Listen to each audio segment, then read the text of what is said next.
질투하는 심정으로 이 자리에 섰습니다. 우리가 믿었던 혁신이 전북에서 무참히 짓밟히고 있기 때문입니다.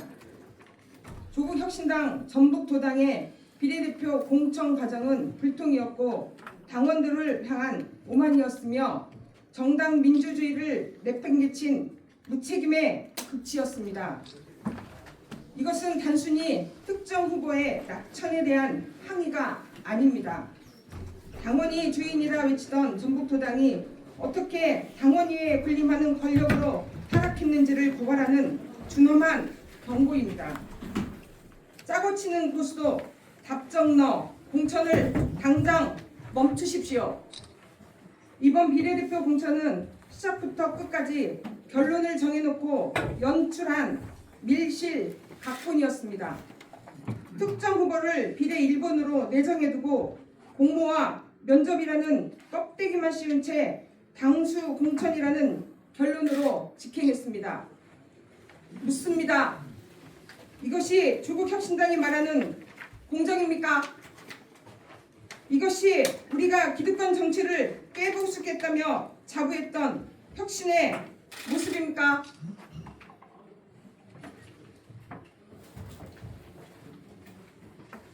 전북도당은 당원들의 정당한 의혹 제기에 단 한마디의 설명도 단 한 번의 소통도 없었습니다. 입은 닫고 귀는 막았습니다. 이것이 세빙선을 자처하던 정당의 입맛입니까?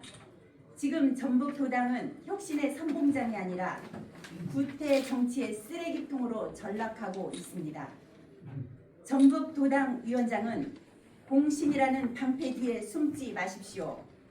전북도당 위원장은 공심위의 결정이라며 책임을 떠넘기고 있습니다.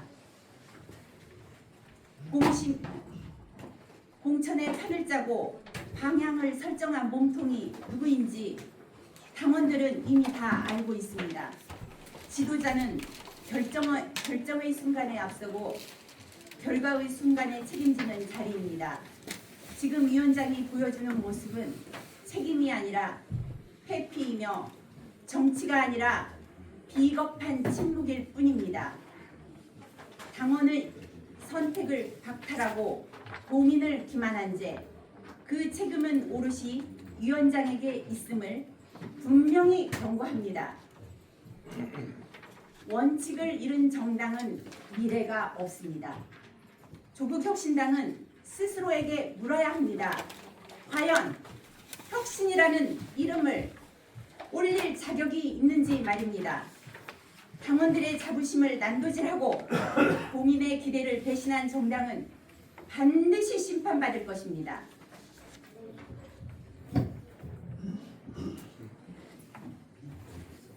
우리는 다음과 같이 강력히 요구합니다. 첫째, 투명한 공개, 비례 대표 후보 선정의 기준과 심사 전 과정을 당원 앞에 한 점 의혹 없이 공개하십시오. 둘째, 책임자의 결단. 전북도당 위원장은 비겁하게 숨지 말고 이번 사태에 대해 직접 해명하고 책임 있는 결단을 내리십시오. 셋째, 공천 처리 및 경선 실시.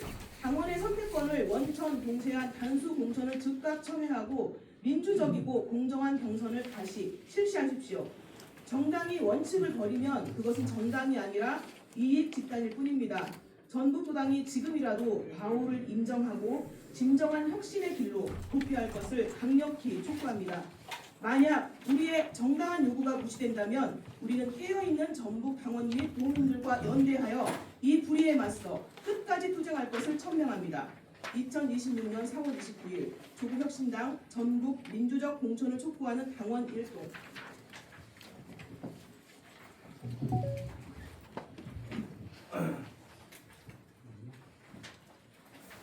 혹시 질문 있으시면 하셔도 자료가 좀 보여주세요. 그러세요? 그럼 저희 거라도 일단 드리겠습니다. 자료는 자료를 좀 충분한 지금 주시고요. 여기 오신 분들이 지금 다 대상자. 네, 맞습니다. 여기는 지금 저울에서 오신 그 후보자였는데 이분은 서류를 다 신청하셨어요. 그럼에도 불구하고 면접도 없이 그냥 아무런 그 그리고 끝나고 나서도 답도 안 해주고 연락을 드려도 연락을 받지도 않고 지금 그런 상황이고요. 이 심지선 씨와 저는 군산에서 비례를 신청했고요. 이 문제는 일단 이 후보를 미리 선점을 해놓고 저희를 어떻게 하면은 그냥 길러리를 세웠다는 것이 문제입니다. 단수 공천으로 끝내버리는 거. 그리고 그 1번으로 세웠다는 거는 저 같은 경우에는 도당 위원장이 개인적으로 만나자 제가 이걸 신청한다는 결과를 정보를 듣고 연락을 하게 됐어요. 그래가지고 둘이 만나자 하더라고요. 그래서 만났을 때 그분이 저한테 하신 말씀은 1번은 이미 되어 있다. 그렇게 말씀하셨어요.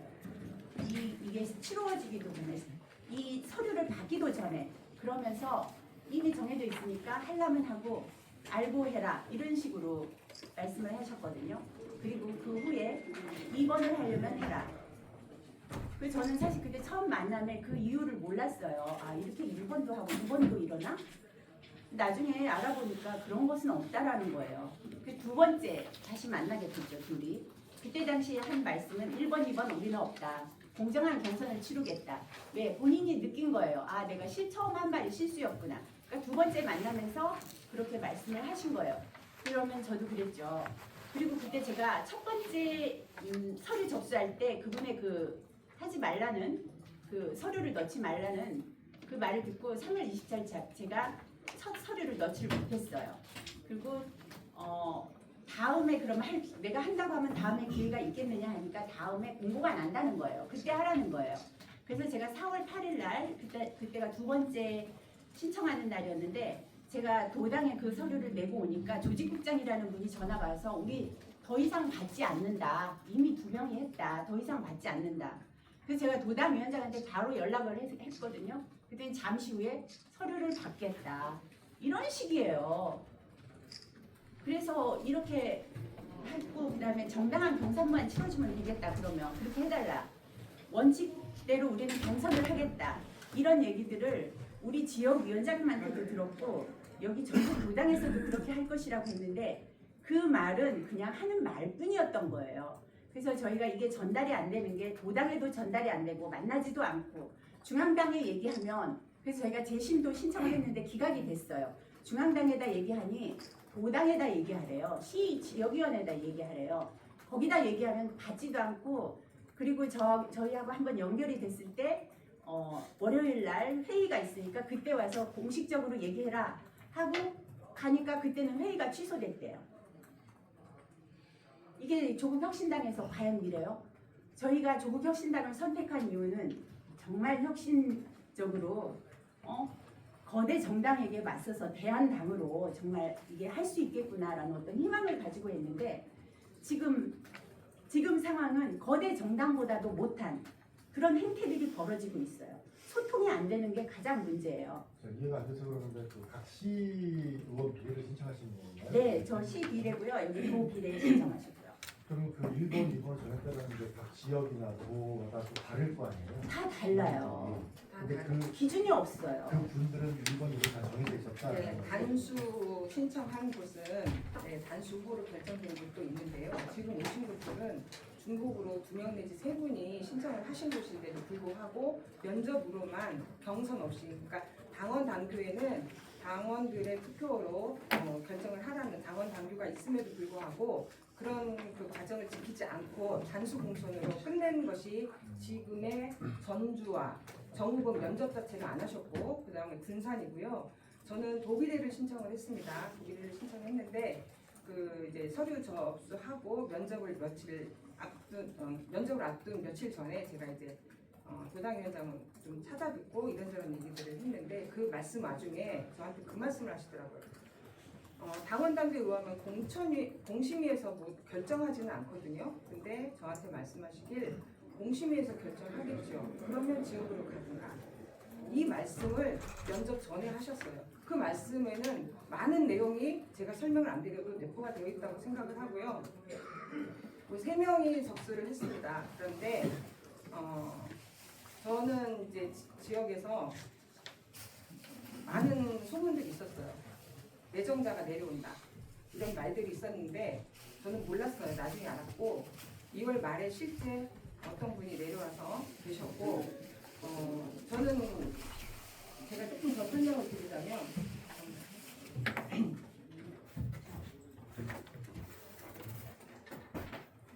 공직선거 후보자의 부적격 심사 기준은 뇌물 알선수재, 정치자금법 위반 등의 국민의 지탄을 받는 형사범이에요.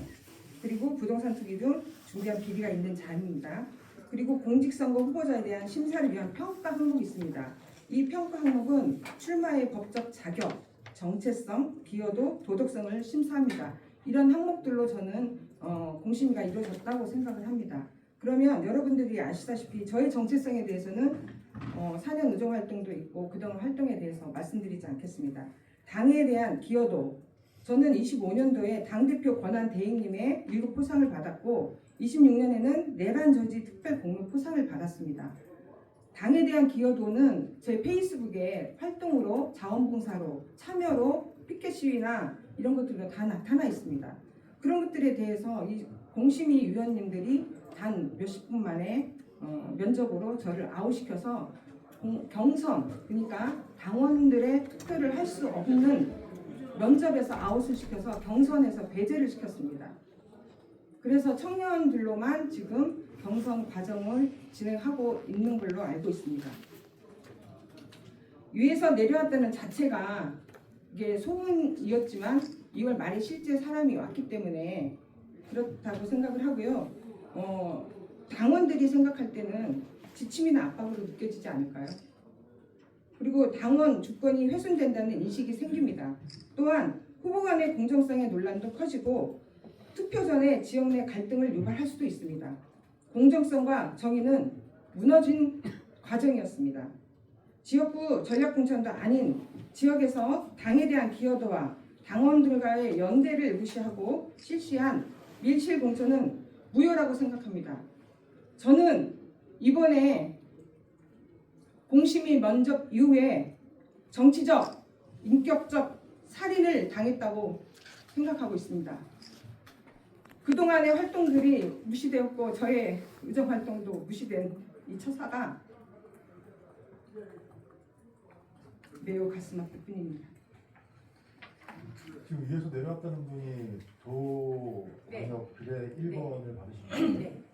지금 경선을 하고 네, 있어요. 지금 과정 중에 있고요. 청년끼리 경선하고 있습니다. 그 청년으로 올라간 그 친구가 저한테 한 말이 있습니다. 제물로 희생양이 되는 길에 돈 주고 들어가고 있다. 그 친구도 생각이 없는 친구 아닙니다.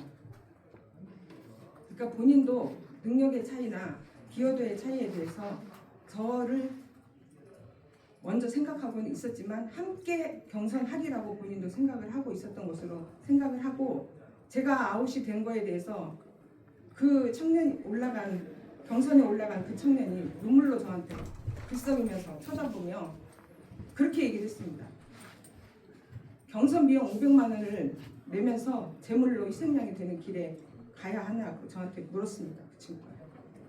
목소리를 보는데 그 친구분이 직업이 약사인분인가요? 네, 그리고 그 내려왔다는 분은 중앙에서 내려온 거예요? 그건 제가 말씀드리지 않겠습니다. 그거에 대해서는 잘 모르는 사람들. 네, 모르고 있습니다. 저희 저는 알고 있지만 얘기하기는 좀 그렇습니다. 저도 묻지도 않았고 내려와서도 명함이나 뭐 자료를 전혀 받을 수도 없고 묻지도 않았지만 다른 친구들한테 물었을 때 정보들이 많지 않았고 저희가 좀 이해가 안 가서 그런 부분이 있는데 인천 초나 광역 비를 신청하실 때 얼마 정도 방비를 내야 되고 방식이 어떻게 되는지 조금 설명 한번 해주시죠. 저는 저는 250, 얼마 내셨어요? 250. 저도 250 냈습니다. 그러면 이제 경선이에요? 그냥 단순 그거는 면접을 위한 사무소 처음에 공모를 하실 때 네. 그때 250을 내고 지금 이제 지금 공천 방식을 어떻게 한다고 당에서 공지한 게 있거든요. 당원 당규에 의하면 당원 투표를 한다고 되어 있고요. 비례는 당원 투표 100%를 알고 있습니다. 제가 지금 핸드폰 제가 안 가져왔는데 60대 40, 그건 도비례. 도비례는 도비례는 60 일반 당원과 그다음에 60대 경선 저희는 도비대는 60이 주권 당원의 투표, 그다음에 30이 일반 당원 30이 배심원단의 결정, 그다음에 10%가 대의원의 표입니다. 일단 컷오프가 되신 거잖아요. 저는 컷오프가 돼서 컷오프 되신 거예요? 이 우리가 전부 다 컷오프가 됐고, 이해 없이 컷오프가 됐다는 거예요. 이유에 대해서 이제 저희가 여쭤봤는데 그 이유에 대해서는 전혀 설명드릴 바가 없고, 뭐 이유야 만들려고 한다면야 저희가 그러니까 이미 완벽한 사람이 아니니까. 정해놓고 컷오프 시킨 거예요.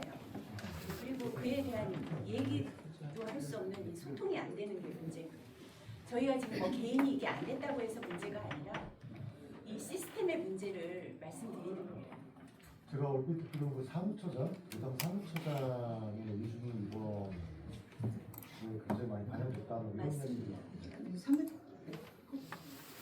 두루두루라고 말씀드릴게요. 부당 사무처장이 누구시죠? 김광석. 그럼 아까 군산에 하신 분은 왜 1차 때 안 내셨어요? 그거는 도당 위원장이 안 내도 된다고 했습니다. 안 내도 된다? 그러면 다음에 낼 수도 있으니까 안 내도 된다고. 자, 보충해서 설명을 또 한번 드리자면, 어떤 정읍에 있는 어떤 모 후보는 그분도 비례를 준비하고 있었는데 저희가 이제 금요일까지 했잖아요. 근데 하여튼 이건 좀 말씀 안 드려요. 왜냐면 탈당을 하셔서. 그럼 지금 다 탈당하신 거예요? 안 아니요. 했죠. 탈당하신 분이 한 분 있는데 그분에게는 탈당을 이미 하셨기 때문에 적절하지 않을 것 같아요. 아니요, 하셨어요. 근데 거의 오늘 기자회견 보면 거의 당을 탈당할 생각으로 뭐 문구들이 세신데 괜찮으시겠어요? 왜냐면 쓰레기통이라고 막 그러죠. 이렇게 하지 않으면 저희 말을 들어주지 않고, 지금 저희의 심정은 그러합니다. 지금 말씀 안 하신 분은 이제 각자 억울한 사정이 뭐 어떻게 되셔요? 나머지 네, 저도 저는 이제 장애인이란 정체성을 갖고 있지만 무조건 장애인이라고 해서 뽑아달라 이런 의도는 전혀 없고요.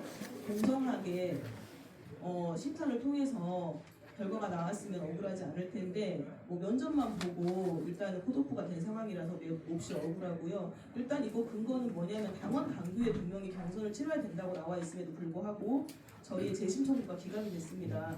이거는 정말 상식적으로 누가 봐도 납득할 수가 없는 문제고요. 더군다나 지금 이제 장애인 당원들이 우리 전국적으로 지금 후보로 활동을 하고 있는데 저와 같은 이런 억울한 사연을 많이 겪고 있어요. 우리 전국적으로. 그래서 이 문제도 이제 저희 장애인위원 차원에서 대응을 할 거지만 어쨌든 우리 조국혁신당에 제가 입당할 때도 저도 나름대로 기대치가 있었고 뭔가 좀 다를 거라는 그런 희망을 갖고 왔었는데 이 절망이 굉장히 지금 바닥을 치고 있고요. 어쨌든 이런 기회를 통해서 다시 좀 생각을 바로 잡고 진짜 혁신당은 혁신을 했으면 싶은 바람으로 이 자리에 섰습니다. 이상입니다.